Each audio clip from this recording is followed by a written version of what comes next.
Telescópio de número 110. Sabiam que é o número 110? Estamos novamente juntos pela 110ª vez hoje para conversar. E se Jesus viesse hoje, 2, como todo bom filme do Adam Sandler, a gente também vai fazer uma sequência, fazer episódio 2 desse tema tão polêmico que levantou tantas questões ano passado, quando a gente gravou, e a gente vai trazer Jesus para os nossos dias novamente, nesse Brasil pandêmico de meu Deus. E para isso eu estou aqui com ele novamente, Rodrigo Quintan. Tudo bem, meu amigo? Tudo bem, Hernani? Prazer estar aqui novamente para falar sobre essa sequência maravilhosa. Quiçá uma trilogia virá por aí. Que o episódio 3 seja melhor do que esse 2 está sendo, né? Será que a gente consegue fazer? Eu acho que se for tudo bem, é praticamente a volta do próprio Cristo. Nossa, a gente grava lá no céu, com os anjinhos. Maranata, né? Um podcast celeste na eternidade, aleluia. Né? Com o Jesus original convidado, assim, com o cara... Com o Jesus original, imagina que maravilha de podcast. Seria maravilhoso. E também estou com ele aqui, Lucas Vieira. Tudo bem, Lucas? Tudo certo. Bom dia, boa tarde, boa noite para quem nos ouve. Tem que ver se Jesus vai aceitar o convite. O nosso...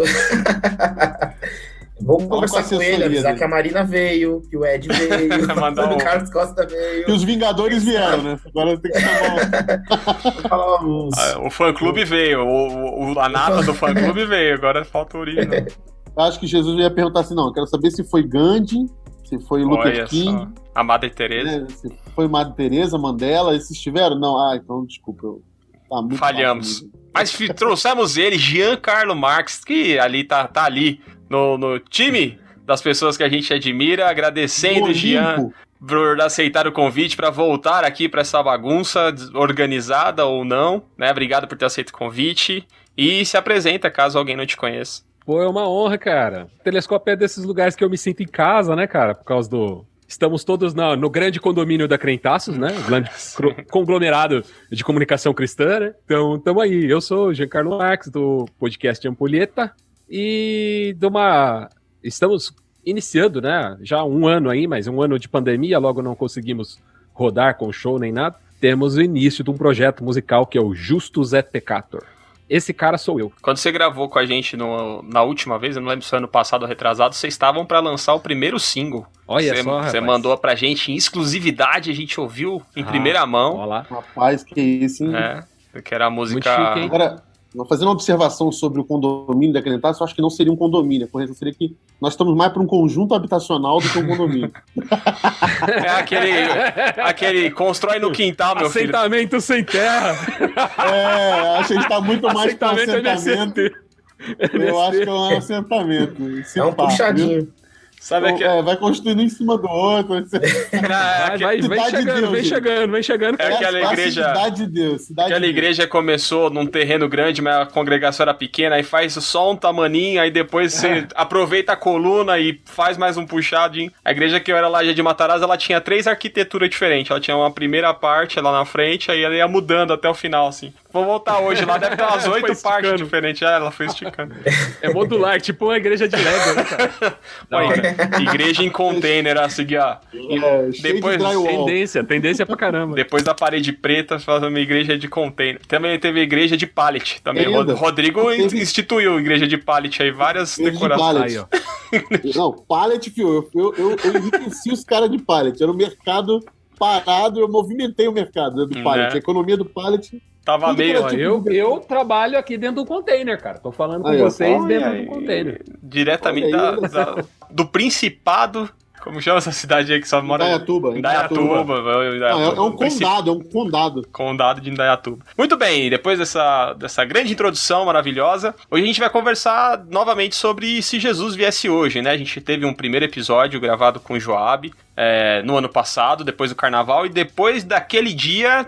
O Brasil degringolou, né? Porque começou uma pandemia que aparentemente hoje, em maio de 2021, está longe de acabar. Você que aí no futuro nos ouve, não sei como é que a gente chegou até aí, se a gente chegou, né? Mas hoje temos mais de 405 mil, passamos tranquilamente disso, eu não vi os dados de hoje, mas passamos de 400 mil mortos por essa pandemia, dentro de um governo que tem sido bastante ineficiente no combate à pandemia e que, dentro de uma estrutura que tem se utilizado muito do discurso religioso, né? Muito recentemente tivemos também o último episódio 109 que a gente gravou foi sobre a abertura das igrejas na pandemia, e o governo sempre se apoia no apoio evangélico, que ainda é muito grande, né, com relação ao governo federal do presidente Jair Bolsonaro. E dentro dessa loucura toda, a gente propõe novamente essa discussão. Se Jesus vivesse hoje, né? Se nós, como discípulos, estivéssemos com Jesus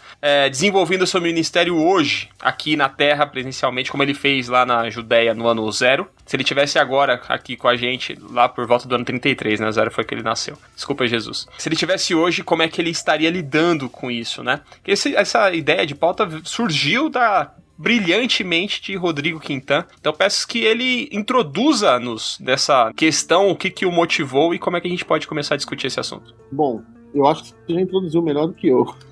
Mas, assim, obrigado. De nada. Você sempre introduz muito melhor do que eu, né? Hoje eu até estou aguardando ansiosamente o seu texto, hoje não teve textinho, né? Mas a sua introdução foi muito boa. Pra dar uma variada, que o público gosta dessa variação. Mas eu gostei da sua introdução, mas a ideia surgiu, na verdade, de olhar para o que está acontecendo hoje e as demandas que têm chegado diante de nós pastores, né? Vou puxar a classe aqui, os amiguinhos.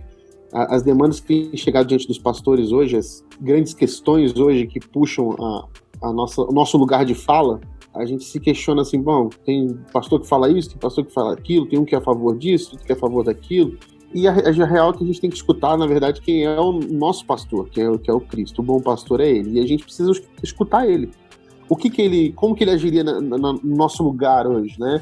Se você olha para o contexto de Jerusalém, na época de Jesus, você vai ver muita semelhança, muita coisa parecida acontecendo, até em termos de interesses políticos, religiosos, sociais, tinha muita semelhança.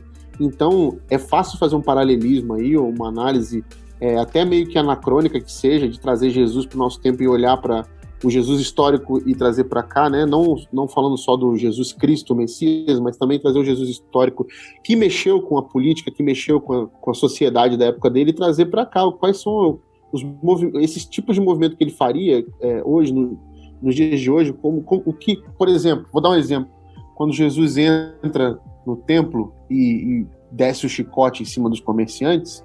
Será que a gente consegue fazer um paralelismo com usar ou atribuir o templo a um conceito errado do que de fato é o templo? Que é isso que fez Jesus se revoltar naquela época.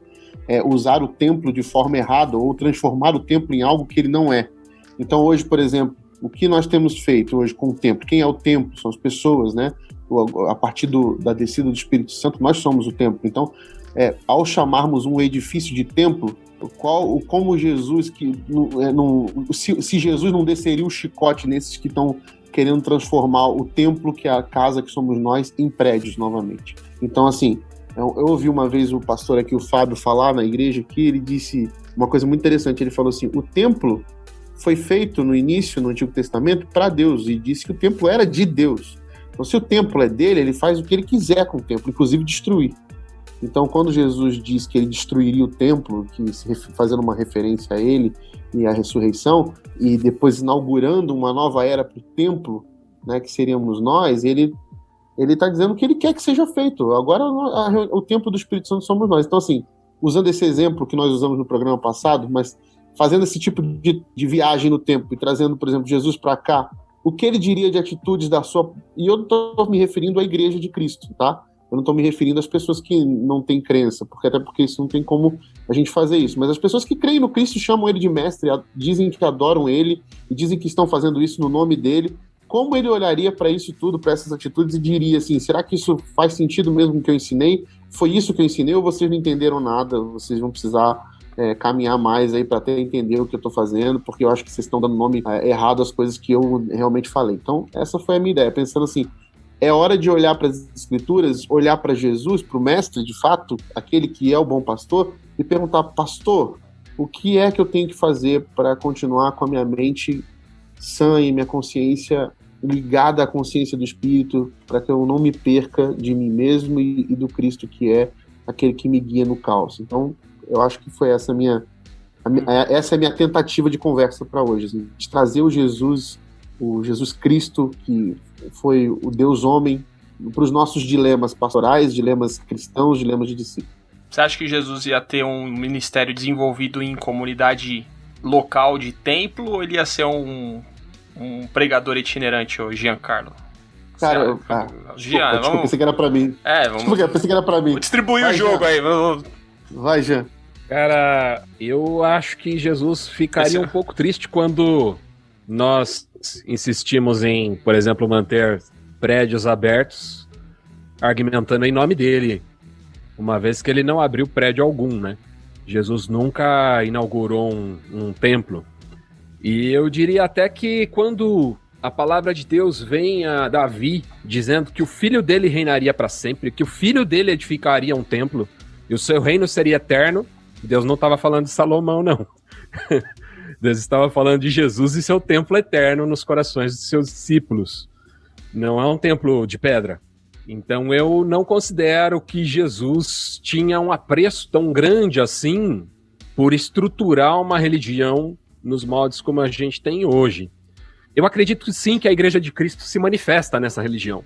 Que a religião não consegue impedir o agir de Deus, mas que ela seja essencial, eu tenho minhas dúvidas. E se Jesus iria defender isso, eu tenho minhas dúvidas. Parece que a igreja hoje está muito comprometida com o conforto dos próprios fiéis, como um clube mesmo, como um sindicato, uma espécie de sindicato, em que você faz articulações políticas com o fim de favorecer os filiados. No entanto, quando eu olho para Jesus, me parece que o ministério dele era preocupado sim em preparar os 12, mas não para o bem-estar dos 12. Seu ministério era preocupado em preparar os 12 para servir o mundo. A igreja existe para servir quem não é da igreja. É uma entidade que não é em si mesmada, ou não deveria ser. Então, respondendo de forma mais objetiva a sua pergunta, eu imagino que Jesus, não sei se itinerante, mas duvido um pouco que ele estaria preocupado em manter prédios abertos. Eu li um artigo essa semana do Ronilson, falando sobre o Gil do Vigor, que é um participante do BBB. Não sei se vocês leram esse artigo dele.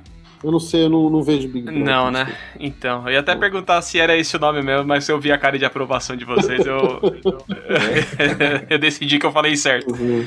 Mas o Gil do Vigor, pelo que eu li lá, ele falou que ele é da Mormon, na verdade. E ele é gay, né? E ele tava com algum tipo de crise dentro do programa porque ele não sabia como é que ia ser a aceitação dele fora da casa, quando ele saísse, se ele ia poder continuar frequentando. Eu não tenho certeza se é esse exatamente, mas pelo que eu entendi do texto do Ronilson. E aí eu fiquei pensando, ele deu o exemplo de uma igreja, que era uma igreja batista, que foi excluída da convenção porque decidiu que ia aceitar homossexuais fora do armário, na sua membresia, né? E aí, como isso gera problemas, e eu fico pensando nessa questão de membresia, o quanto isso é excludente, né? O quanto isso a gente afasta as pessoas, porque assim, a pessoa gay não pode ser membro de uma igreja, por quê exatamente, né? E eu não consigo entender, porque ela é uma pecadora. Então era o primeiro exemplo que a gente vai todo mundo aqui é. Mas dentro dessa estrutura que se criou, quanto isso machuca e afasta as pessoas que deviam estar próximas, né? E isso só existe por causa dessa estrutura religiosa que se criou e que eu não consigo enxergar no ministério de Jesus qualquer indicativo de que ele queria que as coisas funcionassem exatamente desse jeito. Dá vontade de chegar no Gil e falar, cara, assim, vem na igreja, ser membro é um saco, você nem precisa ser membro, tipo, você tá se livrando de uma boa. Eu hoje não sou membro de igreja nenhuma e tô tranquilão. Mas o quanto essa estrutura que a gente criou, meio que agride o próprio ministério de Jesus, que aparentemente não dependia de nada disso. E ele é exatamente assim, contra isso, né? Tá ficando ranzinza? Tá ficando chato? Tá tranquilo isso aí. Mas tá tranquilo, ok.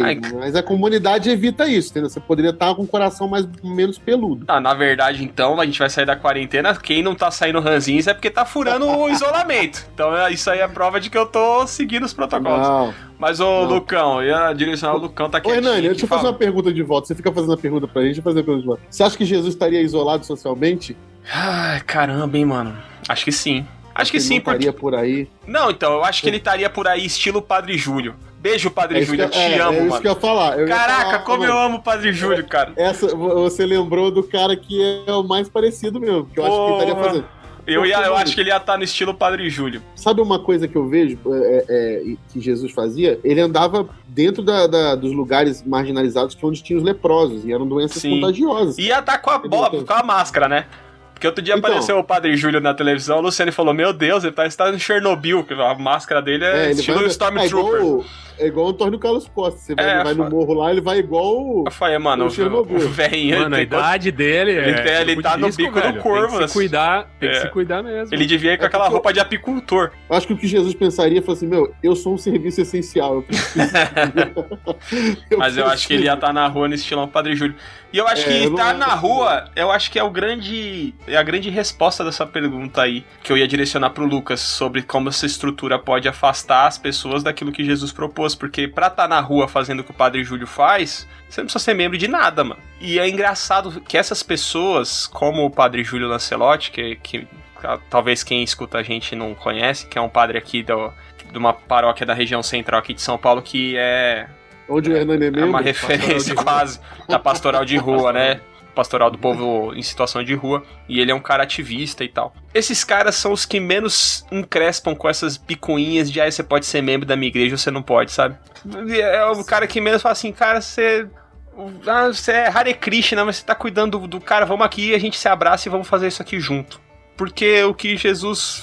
Mano, uma vez eu vi foi uma coisa até, eu era bem moleque, eu lembro que me impactou bastante, que foi o Alexandre Robles pregando lá na Igreja Batista da Graça, e ele falou sobre a parábola do bom samaritano. E aí ele falando do quão impactante foi falar que o samaritano era a pessoa que estava seguindo, né, a vontade de Deus, que estava sendo o próximo. E aí ele falou, quem hoje vocês acham que ia ser o samaritano? Se Jesus viesse hoje, na pregação dele, quem seria o samaritano? Se a gente dentro da igreja se juntasse todo mundo santificado, batizado, apto a tomar a ceia do Senhor, se examinou por dentro, não viu pecado algum que te condenasse. Quem vocês acham que Jesus ia usar? E aí ele foi falando e o pessoal tal, eu não lembro, eu acho que não foi num domingo, porque era tipo uma sala, assim, era uma época que o Robles estava fazendo alguma formação, e ele falou, tipo, cara, Jesus ia pegar, sei lá, o travesti mais estranho, será que a igreja é aquela que quando o cara entra na igreja, a igreja, tipo, afasta as cadeiras, assim, você não quer que o cara aceite? Será que ia ser um maltrapilho?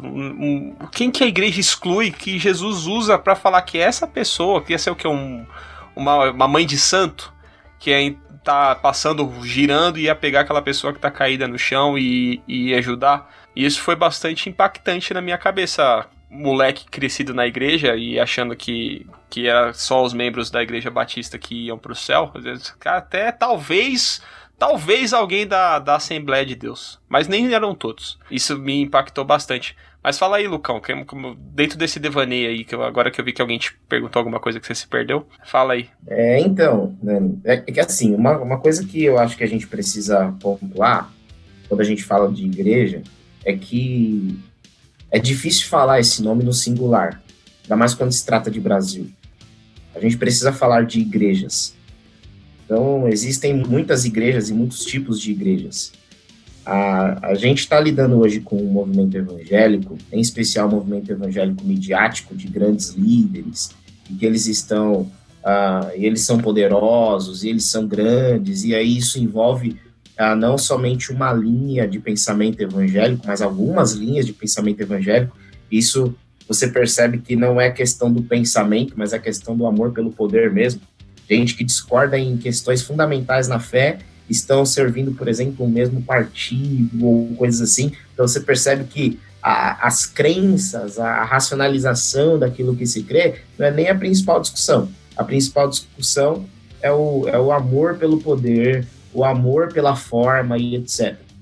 E esse poder, essa mídia, e esse poder também político, essas pessoas que estão nos nossos olhos, elas são ultraconservadoras. Eu estou dando todo esse caminho para chegar naquilo que você perguntou. Elas são ultraconservadoras.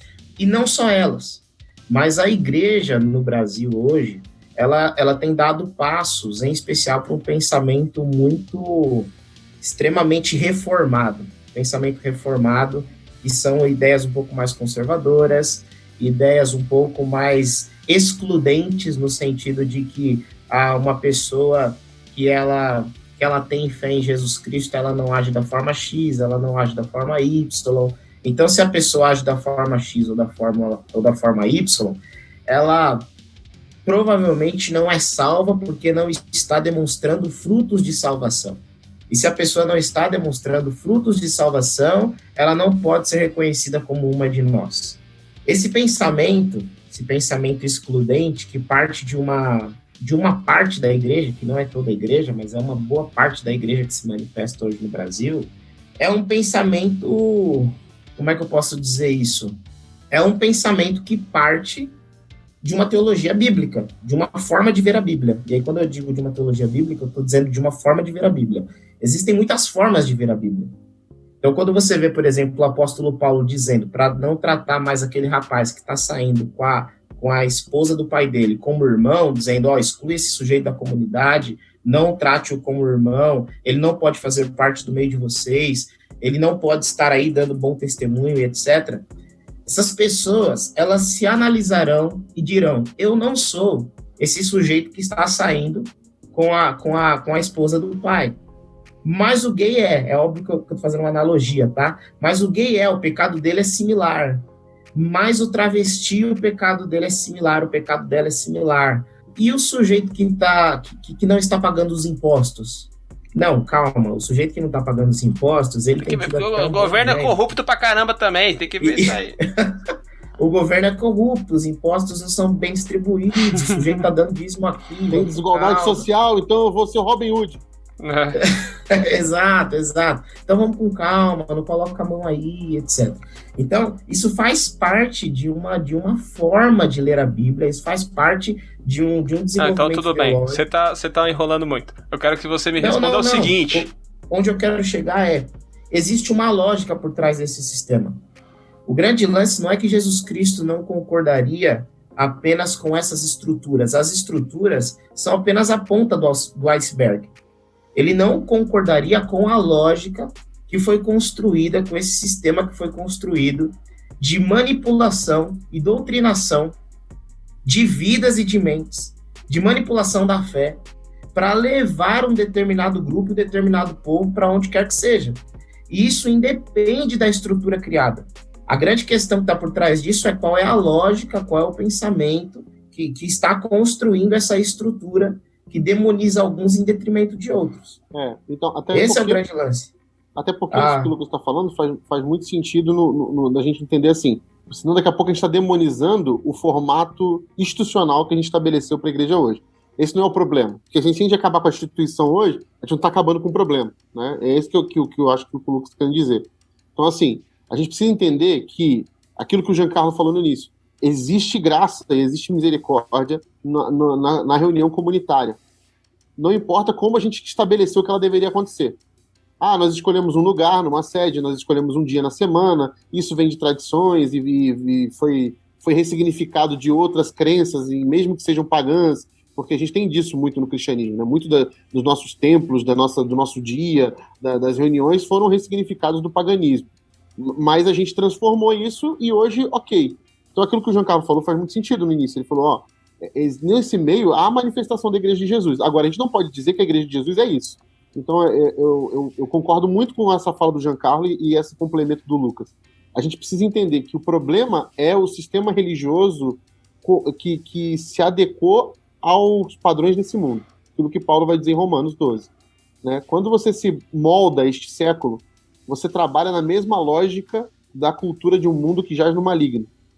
Né? Então, a gente anda dentro de um sistema que é meritocrático, que é manipulador, que beneficia poucos e explora outros, um sistema idólatra, né, que é um sistema idólatra desde o Antigo Testamento. As pessoas carecem de uma idolatria, o ser humano carece de ídolo, que é o exemplo do Big Brother novamente. Nós temos um ídolo hoje estabelecido no Brasil, que é a Juliette. Ela é um fenômeno que é idolatrado. Coitada, ela nem sabe disso, ela vai precisar de tratamento psicológico quando ela chegar aqui fora e ver o que aconteceu com ela. Ela virou um monstro sagrado. Então, assim, porque o mundo parece que necessita disso, né? E uma coisa interessante que um amigo meu falou é que a Juliette conseguiu unir os dois lados do Brasil, né? Porque tem de tudo ali dos dois lados políticos, né? Graças a tudo ali Deus, misturado. não sei se passar aqui na minha frente da minha casa, eu não sei qual é a cara. Mas dane-se. Mas a grande questão é se Jesus me ofende, vai. Mas você idolatra esta camisa que está sobre o seu pescoço aí, que a gente está vendo. Cada um com a sua idolatria. Não, cada um tem a sua idolatria. Nós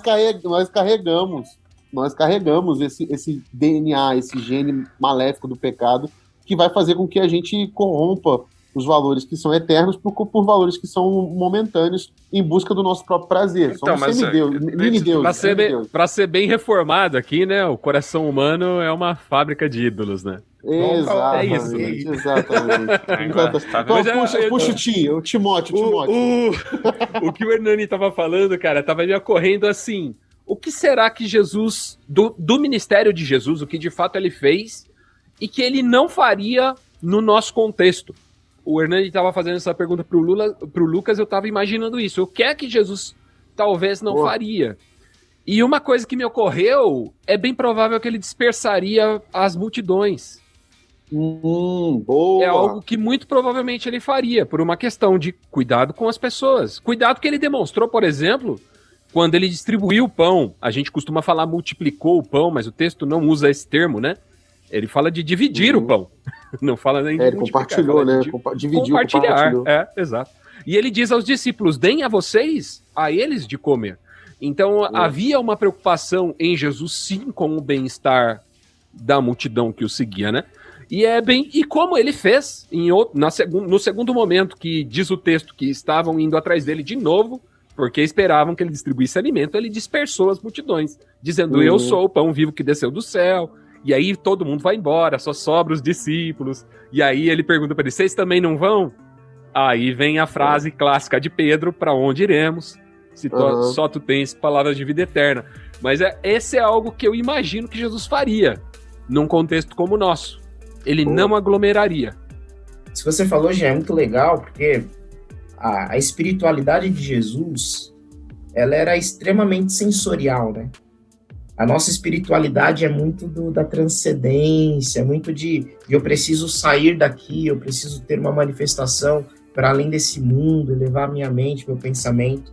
Mas a espiritualidade de Jesus, e a religião da forma que viveu Jesus, ela era muito uma fé dos sentidos. Ele olha e aquele que não pode olhar, ele cura. Ele toca e aquele que não pode ser tocado porque tem lepra, ele cura. E ele cura com o toque. Ele se submete o tempo inteiro ao mundo dos sentidos, e a espiritualidade dele tem tudo a ver com o chão da vida. Não é algo que me rouba de assalto desse mundo e me leva para uma espiritosfera, alguma coisa desse tipo. E aqui fica uma grande crítica àquilo que boa parte das nossas igrejas tem feito, que é, nós precisamos vir aos templos, porque nós precisamos de uma experiência que nos rouba desse tempo, que nos alivia dessa angústia que é viver na carne, Faz viver transe, encarnado. Né? E nós precisamos, por algum instante, termos um salto de consciência, termos nossa mente roubada, elevada. E aí o cristão fica bravo quando Nietzsche diz que a religião é o ópio do povo. É o ópio do povo, muito bom. A gente fica bravo quando ele diz isso, mas... É melhor que o Big Brother seja, né, Hernani? Não. E aí, eu acho que dentro disso, talvez Jesus Cristo diria, olha, se vocês querem de fato viver a espiritualidade da forma que eu a entendo, vocês vão precisar considerar a encarnação de vocês. E nesse momento, a encarnação de vocês pede afastamento. Nesse momento, a encarnação de vocês pede álcool em gel.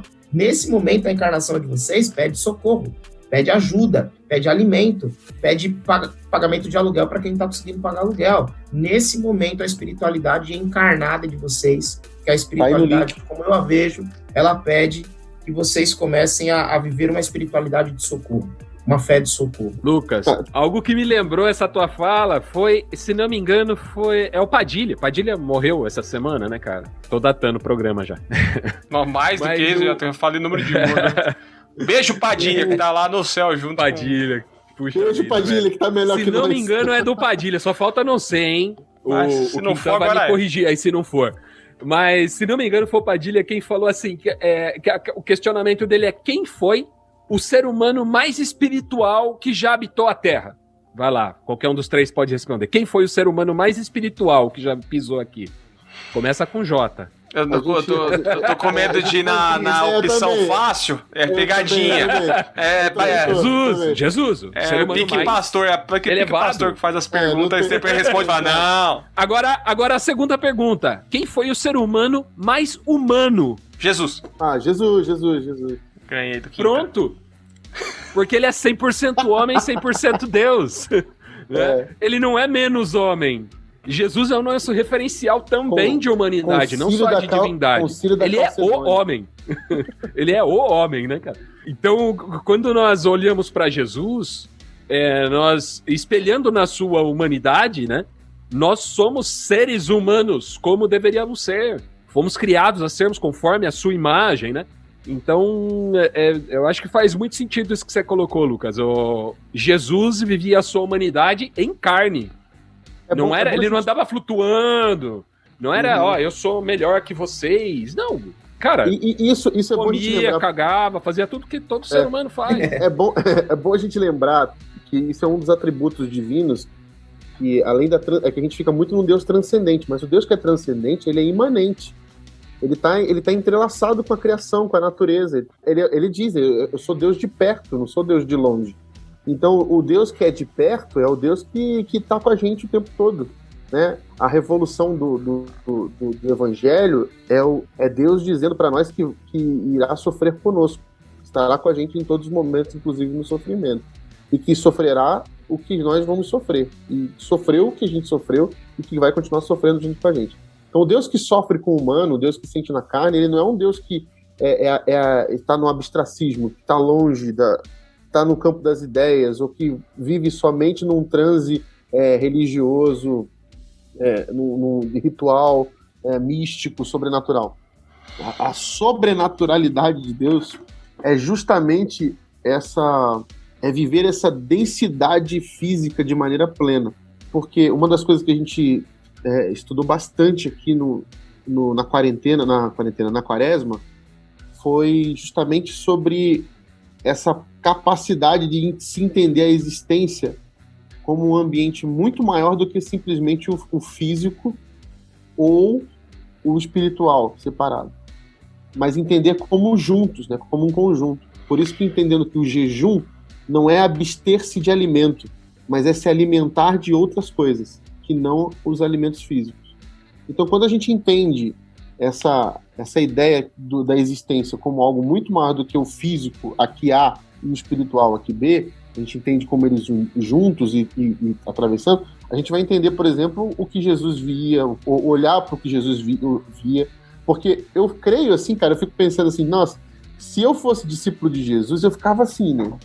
Onde que Jesus está olhando agora? O que ele está pensando? E você imagina, cara, eu creio que esse cara aqui é o Filho de Deus e é o próprio Deus, ele está dizendo isso. Então, eu vou ficar de olho no que ele está olhando. Eu fico, então, por exemplo, Jesus, ele tá lá, ele vai encontrar o cego de nascença. E aí o que acontece, que é engraçado nessa situação, é que os discípulos veem o cego, todo mundo vê o cego, e eles provavelmente veem que Jesus olhou o cego. E eles dizem para ele, agora é a nossa pergunta, né? Porque tem aí um exemplo maravilhoso para a gente poder resolver o problema das profecias que chegaram até nós. Então, Jesus, você tá vendo aqui, ó, esse dilema aqui, essa polêmica aqui diante de você. Quem pecou? E aí, o mais interessante é que eles não fazem uma pergunta moda dissertativa, eles fazem uma pergunta com múltipla escolha. Por quê? Porque o pensamento nosso, religioso, ele traz a caixa A e traz a caixa B. Então, assim, quem pecou? Os pais dele ou ele? Por quê? Porque era isso que a religião trazia. Era isso que os rabinos traziam na época. É A ou B. E Jesus vai falar o quê? Não, nenhum nem outro. Nenhum nem outro. Mas ele é assim para que se manifestasse nele a glória de Deus. Então, olha só a grande questão do lado. Aí o pessoal fala, nossa, mas o que ele vai fazer? Ele vai jogar aqui um raio, vai acontecer uma coisa? Não, eu vou curar o cego vai voltar a ver. E ele vai voltar a ver, e quando ele voltar a ver, as coisas vão se desenrolar. E é o que acontece. Então, assim, eu acho que o grande lance de você pensar num Jesus que tinha um olhar para a vida muito maior do que qualquer ser humano, que eu acho que é muito bem o que o Lucas e o Giancarlo falaram aí, é você entender que quando você entende a vida plena, a Zoe, né, que é a palavra que Jesus usa para a vida plena, você tem que entender que o seu olhar para o mundo muda. muda e você vai ver um mundo diferente. Você não vai ver com as óticas que estão aí já no mercado, entendeu? Que já estão expostas. Qual é a ótica A? A ótica B? É a ótica C? Não, a gente tem uma ótica aqui que é uma ótica baseada no reino de Deus. E quem segue essa ótica vai ter uma visão aqui que é Thundercats, mano. É visão além do alcance. E a gente vai precisar ter essa visão o tempo inteiro. Vai ter que pedir para Jesus o tempo inteiro essa visão. Que visão é essa que vai fazer com que o mestre sempre surpreenda os discípulos? Não tem um mísero momento que os discípulos conseguem prever o que Jesus vai fazer. Né? E eu tô falando do Jesus homem ali. Isso é muito louco, entendeu? Isso é muito louco, cara. Mas voltando às partes práticas, né? Passando um pouco dessa transcendência aí, vocês acham que Jesus ia se posicionar politicamente ou ele ia ser isentão? Deixa eu pegar a rabeira nessa pergunta. Não vai responder. Deixa eu pegar a rabeira nessa pergunta, Nani, porque eu acho que isso que o Jean tava... Essa pergunta que ele fez, que a gente ficou em cima do muro, que a gente não sabia quem era a pessoa com J. Eu só não respondi porque eu não queria errar. Então, se você perguntar isso para um judeu, para um religioso lá que caminhava com Jesus, provavelmente você fala assim, começa com J. Aí ele ia dizer João Batista, porque João Batista é um ascetista. João Batista, ele se desprendeu dos prazeres da carne. João Batista não dança, não abraça, não come coisa boa. João Batista era quase um gnóstico.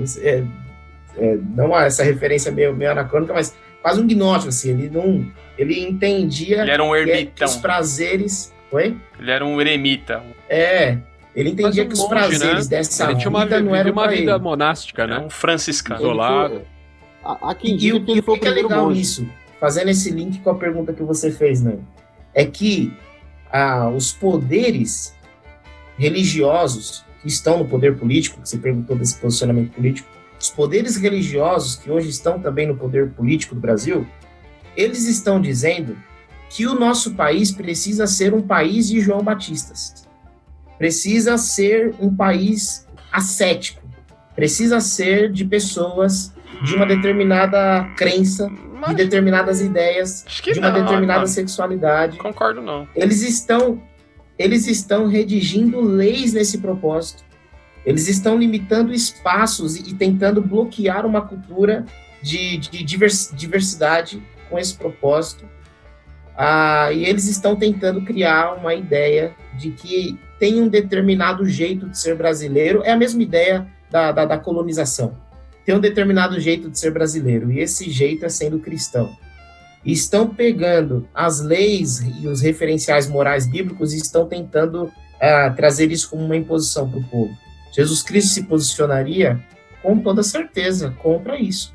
Com toda certeza, ele se posicionaria contra isso.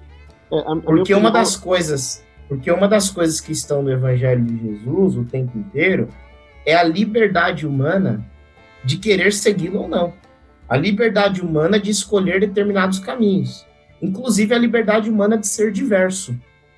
Assim como os discípulos eram diversos, assim como ao redor dele ele tinha pessoas diversas e pessoas com pecados que excluíam a ela socialmente falando. Então Jesus Cristo se posicionaria politicamente, não para a direita ou para a esquerda. Jesus Cristo se posicionaria contra qualquer posição exclusivista e supremacista, seja ela religiosa, seja ela de cor, de sexo, de qualquer questão relacionada a esses ajuntamentos sociais. Iam excluir ele da igreja. Não acho. Talvez. Não, cara, não sei assim, se... Eu acho que uma das coisas que eu coloquei coloca na internet, os caras falam, não, você tá dividindo a igreja, não pode falar disso aí, porque na igreja tem tanto gente que gosta de um lado, quanto gente que gosta do outro, não pode falar. Mas é que eu acho que essa visão tá viciada também, não acho que vai ser excluída da igreja. Depende da igreja, cara, depende da igreja, depende do contexto. Não, cara, tem muito. Eu trabalho diretamente com a igreja, cara, aqui, e eu sei que tem gente aqui que, mano. Que essa igreja é demais, né, mano? Não é demais, não tô falando isso, não. Nem todo mundo vive essa realidade. Não, nem falei qual é a realidade. Então fala. Você tá deduzindo aí. O lance é assim, é que eu tô dizendo justamente o contrário. Aqui a gente vive muito mais coisas, assim, de um lado muito bizarro, que você fala, mano, que isso, cara? Como que pode ter isso aqui dentro da igreja? Mas tem gente que é oposto, que se posiciona e que por isso está sendo excluído, entendeu? É isso que eu tô falando. A gente convive aqui com grandes opostos, inclusive debatendo, e isso não é pauta de exclusão. Isso que eu tô falando. Tem lugares que isso é muito mais levado, muito mais a ferro e fogo, eu acho. Agora, no Brasil, cara, na boa, eu acho difícil que... Acho que por isso que as igrejas estão tendo tantos embates. Porque há muito mais permissividade de ter nos dois lados dentro da igreja do que gente dizendo que não, aqui não vai ter esse tipo de opinião, porque senão você não é crente. Eu acho que são muito mais opiniões particulares e perigosas do que uma coisa externada em assembleia para poder excluir. Até porque não existe razão para isso, entendeu? Se você vai levantar a assembleia para isso, você vai ter treta lá, entendeu? Agora, Rodrigo, mas existem as realidades aí tenebrosas, que o pessoal tá todo mundo se posicionando, coisas esquisitas, gente que não parece nem mais que é crente. Existe pra caramba, em todo lado, vai existir todo tipo. Mas isso que eu falo, a igreja, ela não é aquilo que o Lucas falou no início, não existe uma igreja, existem várias igrejas aqui, e a gente não pode dizer assim, Jesus ia ser excluído. Eu não acho que ia ser excluído, ele ia ser talvez uma pessoa que não ia ser convidado pra falar, né? Ele ia ser excluído porque não ia nem deixar ser membro. Não, ele poderia até ser membro, mas ele ia ser aquele membro da geladeira que o pessoal não ia gostar muito de ouvir. Não deixam tomar ceia. Não deixar ele tomar. Imagina. Tá tomando pra sua própria condenação. Você vai pegar o diácono, olha assim, certeza. Mas assim, eu acho que em cenários mais extremos, com certeza Jesus, cara, ia ser enxotado pela realidade que a gente tem hoje brasileira. Ele ia ser enxotado em cenários mais extremos do que eu acho que ainda virá esse cenário. Eu acho que nós estamos caminhando para cenários ainda piores no Brasil de extremismo. Os caras se fantasiando de Ku Klux Klan para fazer protesto na rua. Então, eu acho que a gente caminha para isso, entendeu? E aí eu acho que realmente Jesus não vai ser bem-vindo nisso nunca. E eu acho que ele não se sentiria à vontade com esses discursos que existem hoje, né, provenientes da maioria das igrejas brasileiras hoje. De fato, eu concordo com isso. Agora, sim, nós não podemos esquecer de que há uma grande diversidade e que não se... Entendeu? E a gente não pode dizer que é uma exceção, é uma regra. Claro. Existe aí o posicionamento de Jesus é profético, né? Ele não é um exato. posicionamento de alguém que toma um partido, né? Mas é profético, é da denúncia. Mas, até respondendo... Deus não é assim. Até respondendo isso, eu acho que Jesus, ele não ficaria... Eu acho que nenhuma das ideologias cabe a mensagem do reino de Deus, não cabe. Então, tanto é que ele chama um zelote e um publicano para sentar na mesma mesa, entendeu? Então, ele chama para ser discípulo dele, para caminhar juntos, são opiniões opostas da época.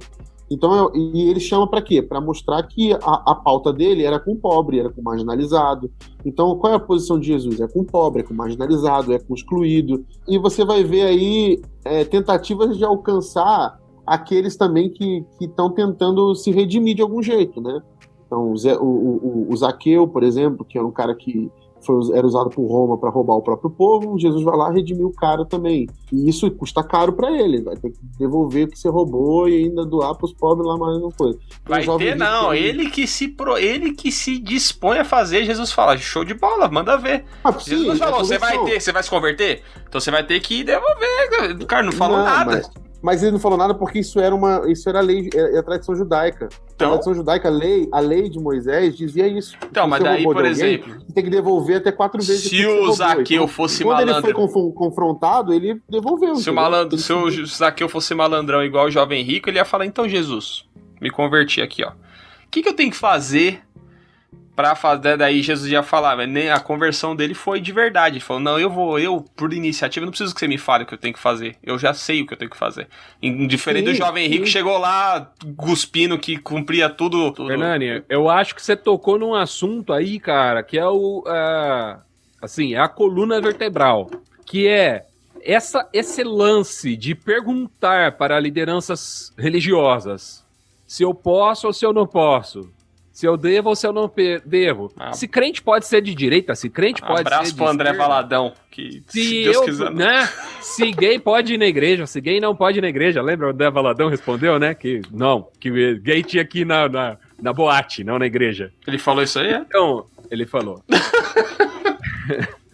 Eu não sigo ele, eu sigo o Worship Fails que repostam o que ele coloca.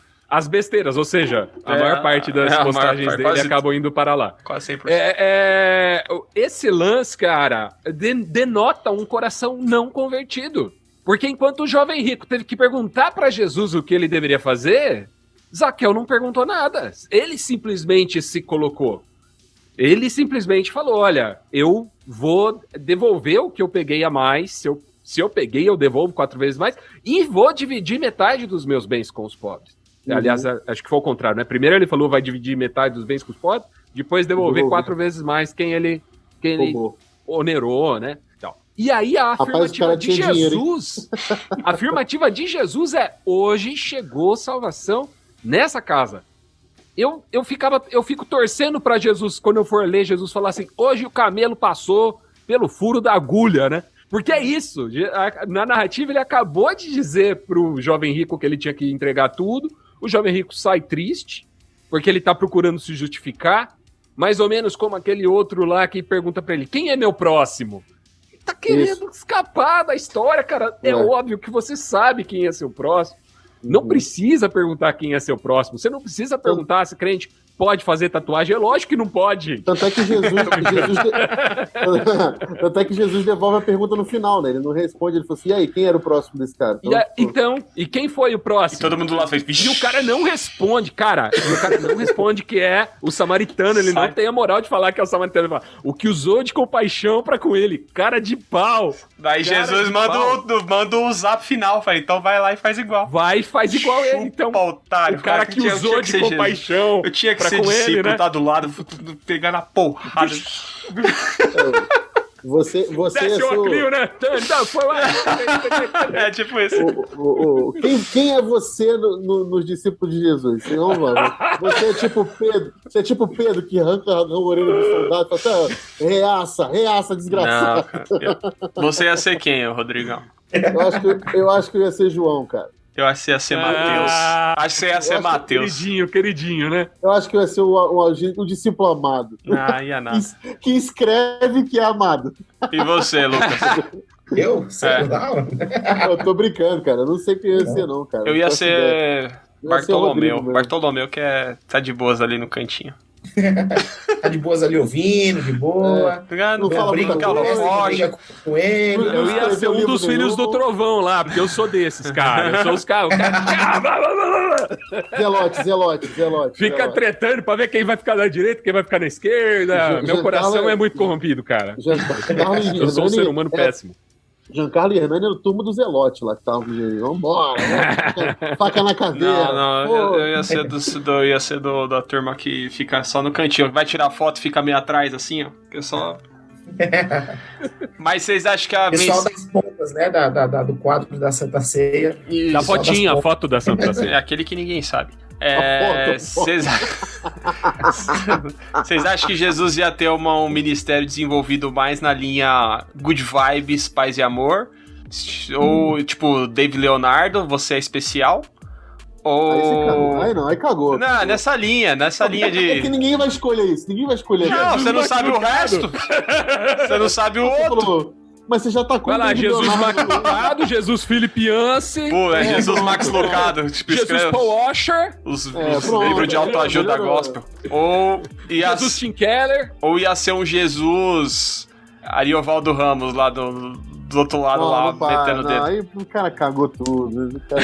Jesus Ariovaldo Ramos. Os caras Jesus é uma mistura de Antônio Carlos Costa com o padre Júlio Lancelotti. Acho que é isso aí, eu vou no Lucas. Assim. Gostei do Jesus do Lucas. Porque é católico, tá vendo? Tá no Jesus ia ser também. Católico. Não, Antônio Carlos Costa é reverendo. O Rodrigo tinha dito uma coisa, que Jesus não se encaixaria, ou a lógica do reino de Deus não se encaixa em nenhuma lógica política humana, e a lógica espiritual de Jesus também não se encaixa em nenhuma lógica religiosa humana. A religião de Jesus, segundo Tiago, provavelmente o irmão dele, é cuidar dos pobres e das viúvas em suas necessidades e não se corromper com esse mundo. Não se corromper com... Ia ser da hora ser irmão de Jesus também, né, mano? Animal. Imagina você no colégio. Imagina você no colégio e falar assim, aí, mano, vai enfrentar, eu sou o irmão do filho. É tipo o irmão do Jorel. A bola cai na casa da vizinha que dá facada na bola e ele faz a bola voltar. Sei lá. Pedro pega e corta a orelha da vizinha com a faca. Mas eu acredito assim, que o evangelho de Jesus, ele é tão... Eu não tô dizendo que o evangelho é pragmático, não é isso. Mas o evangelho de Jesus, ele é tão menos da racionalização e tão mais da prática, da mão na massa, do se entregar àquela mensagem, entregar a vida, não entregar a mente, o cérebro. E a nossa religiosidade, ela é meio que um negócio assim do Jimmy Neutron, assim. A gente é tudo cabeçudo, intelectual e tal, mas a nossa mão na massa, ela ainda é muito rasa. Sabe essa pergunta a gente é meio dinossauro, os bracinhos curtos. Sabe essa pergunta mas quem é o meu próximo? A igreja, ela não para de se fazer essa pergunta. Quem é o meu próximo? Mas é milenista ou pré-milenista ou pós-milenista? Mas é Deus que salva ou eu que escolho? A gente fica o tempo inteiro fazendo essas perguntas. Então, esse tipo de coisa que não é querendo desvalorizar a teologia, ela rende altos papos maravilhosos. Mas não é um papo meio de barriga cheia demais, assim? A gente tá preocupado muito com esse tipo de coisa, quando na verdade isso é totalmente secundário. Sim, exato. Então, eu tenho esse lance assim, por exemplo, essa resposta de Jesus. Jesus não participaria de uma conversa dessa. Jesus, não participaria. Você é calvinista? Tem um monte de gente aí, vocês estão preocupados com isso. Espírito e verdade, pronto, acabou. Mano. Quando Jesus, católico vai pro céu, mano? Sério que você tá me perguntando isso? Católico vai pro céu? Claro que vai. Você que tá perigando aí. Olha como é escandalosa essa resposta de Jesus quando ele diz que um samaritano está amando conforme Deus diz que se deve amar. Olha como é escandaloso isso. Ele está dizendo, então, sabe o sujeito que vocês entendem que pensa errado? Então, ele está me amando e está amando o próximo, da forma que tem que ser amado. O sujeito que pensa errado. Essa ideia do sujeito que pensa errado não é só o arminiano, o calvinista, o pré-milenista, não é só esse cara. Ele está dizendo assim, então, não tem o espírita, a espírita que pensa errado? Então, ele está amando certo. Ele está fazendo certo.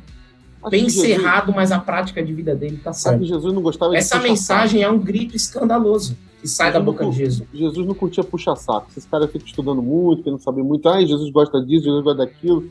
Mano, ele não curtia muito essas coisas. O cara vinha toda almofadinha, e aí, mano, eu cumpro seus mandamentos, eu faço tudo que eu quero. Então, mano, então vende tudo que você tem aí e me segue, então, otário. E aí não vai. Então, tipo assim, o outro lá também aí, vocês querem ir embora também, junto com esses bandos de frouxo? Vai embora. Vai, tchau. Entendeu? Aí o outro vem e fala assim, Jesus, não vai pra Jerusalém porque você vai morrer. Sai daqui, Satanás, não enche no saco, entendeu? Então, eu acho que Jesus ia ser um desbocado hoje, então. Não sei, a raça de Silas Malafaia. Ia ser o Silas Malafaia. Ai, não, aí é sacanagem. A raça de víboras. E Deus vai cobrar de você, viu? Eu não tenho nada a ver com isso. Quem falou foi o Giancarlo, vamos dizer que claro. Vai que confundiu, se cortou. É brincadeira, gente. Se cortou todo mundo. Cara, mas assim, de verdade, eu acho que esse lance é uma das coisas que mais preciosas que foram ditas aqui hoje, foi esse lance da multidão, que o Giancarlo falou, que Jesus dispersaria a multidão. E eu tava lendo, porque eu lembrei muito, cara, de um livro que eu li do Eugene Peterson, Memórias de um Pastor, que ele tem um texto dentro desse livro, que é uma carta que ele escreve para um amigo dele, que é justamente que ele fala sobre o perigo das multidões, a tentação das multidões. Porque as multidões, elas não são só um problema hoje de aglomeração, né, de transmissão de coronavírus, mas elas são um problema de vaidade, de ego, de orgulho, de poder, de tudo que vai aflorar na gente o nosso pior lado. Então, o Eugene Peterson, ele fala com muita propriedade, cara, um cara que é considerado o pastor dos pastores do mundo, e o cara tinha uma comunidade de 300 pessoas a vida inteira, ele morreu assim. E é o cara que escreveu uma versão da Bíblia, a mensagem, só isso. Então, assim, um homem de Deus como esse cara escreveu um texto tão profundo sobre multidões e que é tão real hoje em dia. As multidões entorpecem até o cara mais homem de Deus que você possa imaginar. Elas ludibriam a gente, cara. Elas tiram de nós esse senso de serviço, de prática, de sair em busca do pobre, da viúva, do estrangeiro, do órfão, entendeu? A gente perde a noção do que é a essência. Porque o que eu digo, não importa o que você está fazendo de evento, se é acampamento, se você tem um prédio que dá para 5.000 pessoas, contanto que você tem a essência da igreja, que é o compartilhar do pão da vida que está nas suas mãos. Eles tinham tudo em comum. Era uma somente, um só coração, e não consideravam sua coisa alguma e partilhavam tudo o que tinham. Quando a essência do evangelho, do reino de Deus, vive numa igreja, todo o resto que você quer fazer, churrasco, encontros, desperta a Débora, tal, você pode fazer o que você quiser, mas mantenha viva a essência, o reino, a cultura do reino de Deus, que é essa cultura do partilhar, que é essa cultura da vida plena, do olhar para o outro, do perceber o outro em sua necessidade, do se colocar na mesa com o outro, do entender o que é dividir, e o dispersar da multidão quando se trata de um partilhar de amor, de serviço, e de entender que nas pequenas relações diretas, nas mesas das relações... Porque uma coisa que acontece também, Giancarlo, no compartilhar do pão e do peixe, é que Jesus manda dividir a multidão em grupos de 50 e de 100, porque é importante que eles façam a mesa, nem que elas sejam mesas virtuais, mesas que não estão ali, mas se reúnam em grupos de 50 e de 100, para que vocês partilhem o pão, não só se alimentem, não só se satisfaçam, mas que tenham um momento que tenha um momento de comunhão com o outro, porque não vale esse pão que vocês estão partilhando se não houver mesas, se não houver mesas de partilha. A igreja precisa ser o lugar da mesa de partilha. Enquanto nós não entendermos que a igreja é esse ambiente da mesa, do partilhar do pão, nós vamos fugir da essência. Aí nos tornamos monstros. Frankenstein, coisa que não... É um monte de pedaço de um monte de coisa. Aí vira Babel. Sabe Babel? Babel é um grupo de gente querendo chegar em Deus. Todo mundo olhando para frente, vamos construir um negócio aqui alto para tocar em Deus. Então, todo mundo comendo. Aí é Babel. Agora, a igreja não é isso. A igreja é uma mesa partilhando o pão da vida, que é o Cristo vivo. Então, se a gente tem essa essência, a gente está honrando como Jesus seria hoje. Então, ele frequentaria a nossa comunidade facilmente, se a nossa comunidade tiver isso entranhado no DNA. Eu acho que essa é a mensagem mais importante. Muito bem. Algo mais aí a acrescentar, Jean? Tá aí, dizer tudo que o Rodrigo disse, falar que ele tava todo errado. Cara, eu acho que quando eu olho pra igreja, eu acho que ela carece hoje de uma reflexão, nesse momento em que a gente vive, em que a gente é privado de algumas de nossas tradições, é um momento oportuno pra gente desconstruir, sabe? Eu não tô dizendo desconstruir no sentido de jogar no lixo, acho que não, mas de entender as razões, sabe? Nós estávamos brincando há pouco sobre os católicos, né? A meu ver, onde é que os católicos se perdem? Em não levar em conta, por exemplo, as razões das imagens. Por que é que a imagem existe na Igreja Católica? Qual é a finalidade daquele santo católico? Por que é que ele está lá? É para receber culto? Ou é para servir de uma inspiração?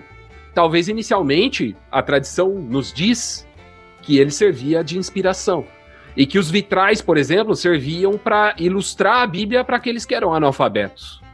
Então há uma razão pura e boa por trás da prática, mas quando nós nos desligamos da razão, da origem daquela tradição, a tradição vira uma tradição em si, e ela perde o motivo de existir. Ou vira idolatria, Por que é que nós... Como várias idolatrias evangélicas. A gente idolatra a fórmula e esquece da essência. Por que é que a gente se reúne no Brasil no domingo à noite, que é uma tradição nossa? Por quê? Qual é a finalidade dessa reunião que acontece no domingo à noite? Por que é que a gente canta nessa reunião? Eu sou músico, cara. Eu conduzi louvor na igreja a minha vida inteira. Qual que é o propósito da gente cantar junto? A gente precisa rever as razões dessas tradições. E quem sabe adaptar algumas delas à nossa realidade atual. Hoje não dá para reunir todo mundo e cantar junto. O que é que dá pra gente fazer que vai resgatar a mesma essência, a mesma motivador desta tradição, entende? Por que a gente tem escola dominical? Qual que é o propósito? Entende? Eu acho que se a gente conseguir desvelar esses propósitos que geraram essas tradições, a gente pode criar novas tradições, por que não? Novas tradições, mas que permaneçam, que sejam fiéis ao propósito. Porque se nós desligarmos do propósito e tentar só emular, eu pego aquele culto que acontece de domingo, com um monte de gente, e trago ele exatamente igual para a internet. Será que é isso? Será que eu estou prestando culto a Deus ao fazer isso? Eu pego aquela reunião gigante e trago para minha casa num formato reduzido. Vai ter uma oração, vai ter coleta, vai ter cântico, vai ter isso, vai ter aquilo, exatamente os mesmos elementos que acontecem lá. Será? Eu não estou dizendo que não é. Estou dizendo que vale a reflexão. E esse é um momento muito oportuno para a gente refletir. Para a gente refletir qual é a origem dessas tradições, desvelar elas e trazê-las para a nossa realidade atual. Porque quando nós olhamos para a igreja primitiva, talvez a liturgia deles era muito diferente que a nossa. Mas as origens e os propósitos estão ali. Então, acho que esse é um momento oportuno para a gente rever a nossa forma de ser igreja, repensar a nossa forma de ser igreja. Eu acho que era muito, adaptar. Era muito do que Jesus acabava discutindo, que era o significado da lei e de como os fariseus e o grupo religioso aplicavam aquilo dentro da sua... Né, idolatravam a lei quando ele veio mostrar que não era isso. Transformaram a lei numa régua para julgar o outro. Exato, é. A gente estava falando agora há pouco acerca disso, da questão da prática e da salvação, né? Quem vai ser salvo, quem não vai ser salvo. Cara, eu tenho a impressão, e isso é algo muito íntimo meu, assim, não digo que eu não defendo como dogma, mas eu tenho a impressão que a lei, os profetas, toda a instrução que a Bíblia serve para eu me analisar.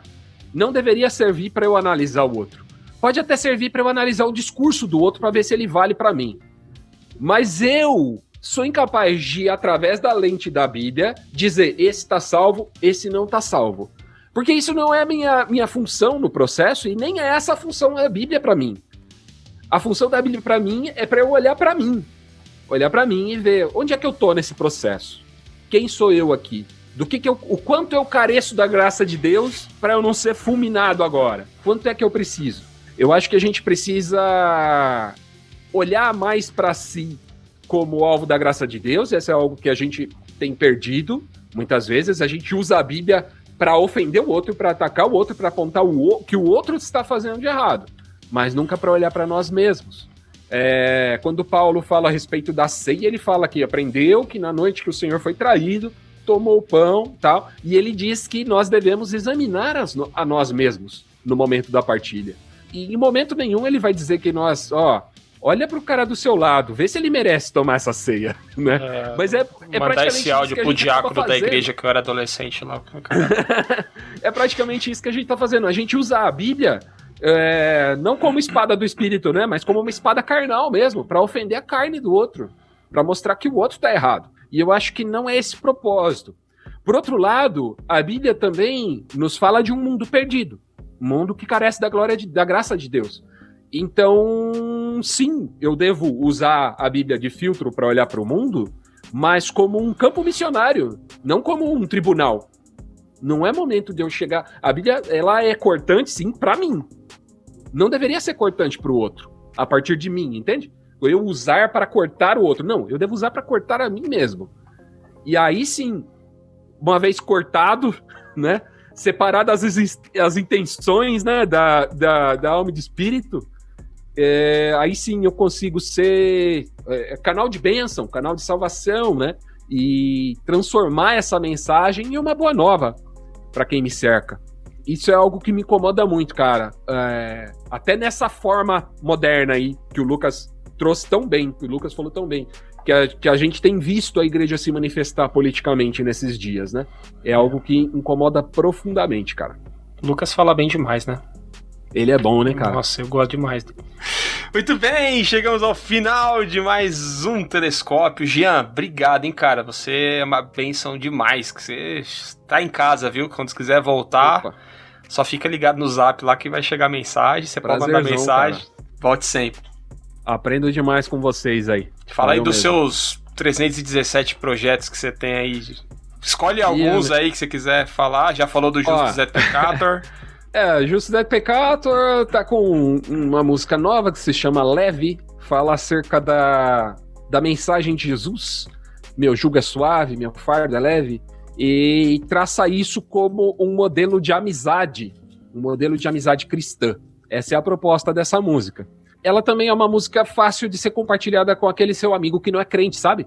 Porque ela não é uma música com uma linguagem evangeliquez, assim, ela simplesmente usa a linguagem do campo, como Jesus usou nessa passagem, para falar acerca de uma amizade que se doa, que se entrega pelo outro, né?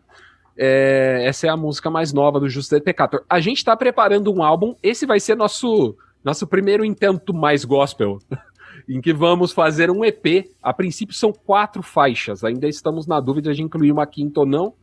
Um EP inspirado em orações. São orações musicadas, e aí a gente está preparando. Vai ser nosso primeiro EP, nosso primeiro álbum, né? Deve sair aí no segundo semestre. Bom demais. Isso.